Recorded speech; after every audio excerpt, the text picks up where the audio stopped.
identified po yung grupo at saka yung mga leaders, and we are preparing the necessary charges against them in coordination po doon sa pamilya Diskaya.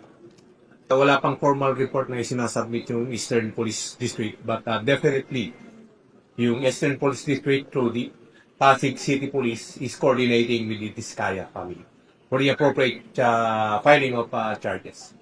Ano po mga possible charges? Pinag-aaralan na po natin ng mga investigador natin yung charges na i-file nila. Pero ang isang nakikita natin doon is yung malicious mischief at saka yung vandalism. Depende po kung ano magiging resulta ng investigation. We assure everyone na yung sinasabi nyo kanina na about sa incident sa Indonesia, ibang-iba po yung sitwasyon po dito sa atin. And we assure you na yung NCRPO ay ready for any eventualities. Kasi may mga nag-encourage online na parang kayahin na yung Indonesia tayo.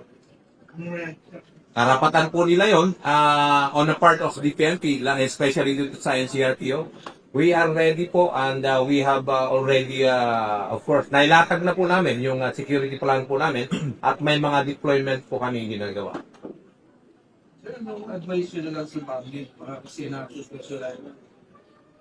Sa ating mga kababayan, of course, pinapayo po natin na maging mahinahon po bago po sumunod sa mga panghihikayat ng mga ibang grupo.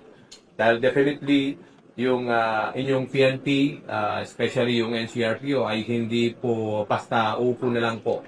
At pag nakikita po namin may mga violation of law na nangyayari in our presence, ay arestuhin po namin kayo at kayo po ay aming ikukulong. But nevertheless, we assure you, we will be observing maximum tolerance.